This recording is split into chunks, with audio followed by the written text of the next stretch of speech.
All right, good morning. My brothers and sisters over at Patron, PastorDowell here. I been in an extensive study this morning. And of course, I've got probably a book here I've had for over 25 years right here. And early on in my studies, I would usually depend on this. It's the New Strong's Concordance, Concise Concordance, and Vine's. Vine's usually has an expository dictionary, but it says Vine's Concise Dictionary of the Bible. And of course, I'm well removed now, meaning from this, because you can see how yellow, the pages are getting and stuff, because I've had it that long.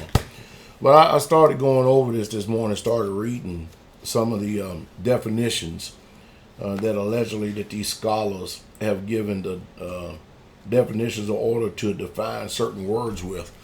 And I can say that it's utterly amazing that here over the years, as I've grown in grace and grown in knowledge, how easy it is for me to be able to see the penmanship of our European counterparts who gives us these books right here in order to persuade and to sway the minds of men.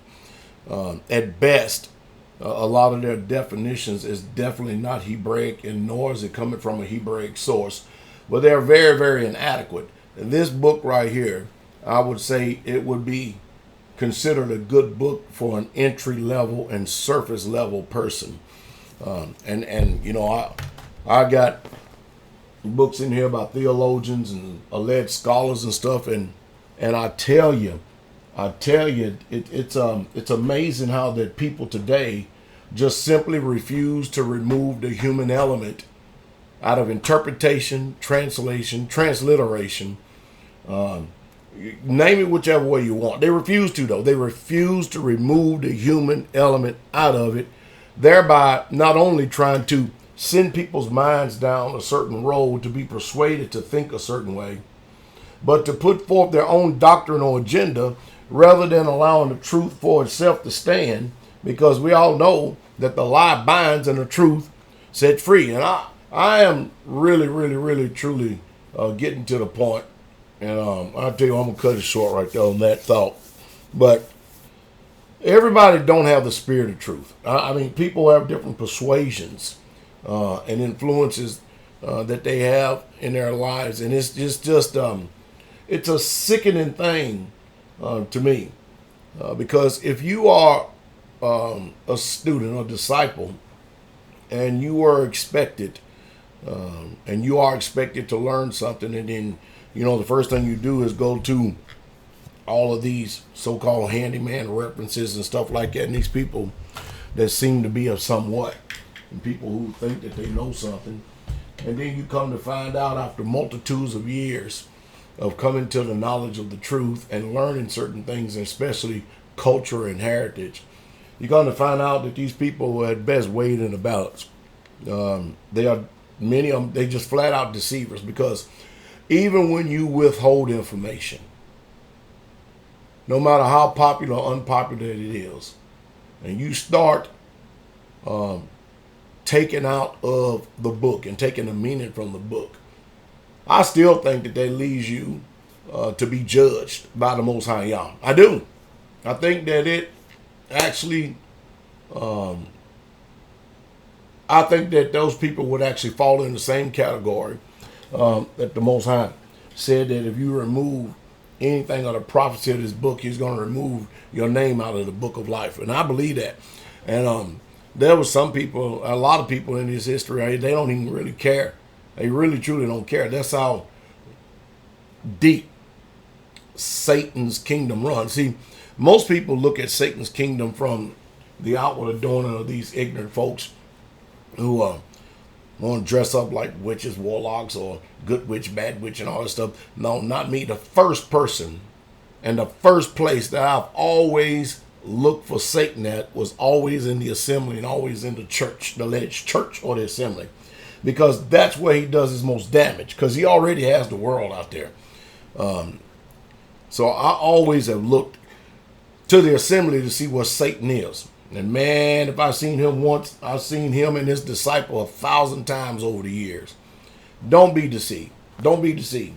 If the religious scribes and Pharisees was there to oppose the Messiah, and they're gonna, and they've been opposing him and his kingdom ever since. Satan still has his religious people today, just like he did, and just like he has with Richardson Kelly.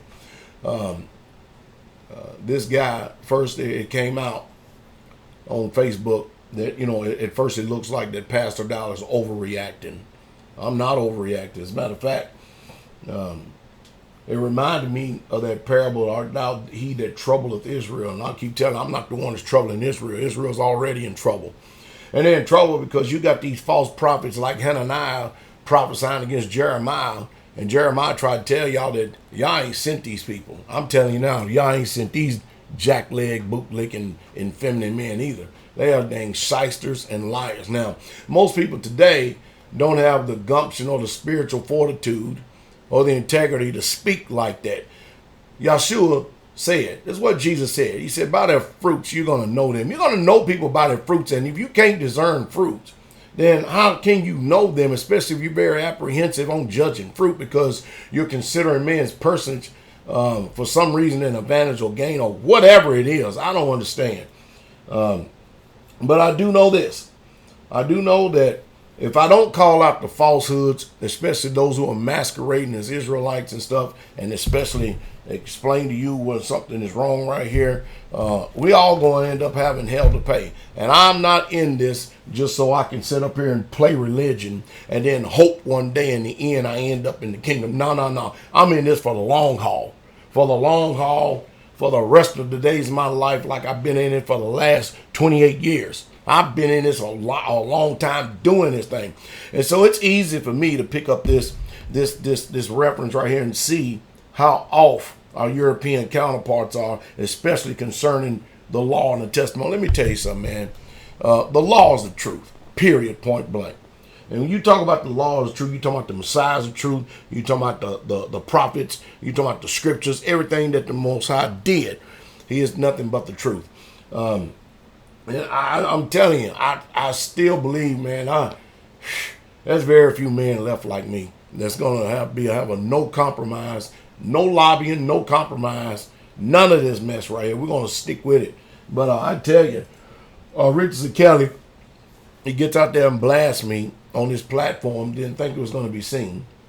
I go in after him after he's already had 3 fights this year with 3 other men, and they done went off somewhere. But with me, you ain't throwing a brick at a line, and the line ain't going to come and attack you. And I did. He ends up apologizing to Michael Israel behind the scenes and said he's going to get off of social media for a while. Notice the wicked flee when no man pursue the righteous are as bold as a lion. But he apologizes behind the scenes. And I told Michael Israel when I talked to him, I said, man, you see, this is the type of crap and garbage that goes on all the time in Israel that's got to stop and needs to be changed. He showed out in the open, and he tried to sway and persuade people's minds, especially those wicked Jezebels. He needs to repent in the open. And if he did that, that's when people would probably gain some honor and respect for him. But he can't do it because saving face has become a hot commodity today. And so, no, I ain't holding my breath looking for no repentance out in the open, even though he hasn't put his foot out there. But I'm going to shame him in the open, though. I can tell you that right now. So I can still point the finger and let y'all know who these people are. But anyway, other than that, all I can say is all these years later, and again, look how yellow that book is. You could tell I had it for a while. You know, this is, now that I'm full of a hell of a lot more knowledge than I did when I first believed. Like I said, this is surface level. I would say very elementary, but it's definitely not going to do something to someone or for someone who's been a student of this word going on 3 decades. So I'm telling you right now, don't even waste your money and stuff. You'd be better off using the model that Yeshua said. Faith come by hearing, hearing come by the word of Yah. And how can you hear without a preacher? And how can he preach except he be sent? Well, that's why I'm here. I do know for sure, 100% I know that I've been sent by the Most High Yah for your edification, your exhortation, and your comfort. Hope every last one of you getting your affairs in order. Looking forward to seeing each and every last one of you. We're expecting big things as usual, as always, at the Feast of Tabernacles this year.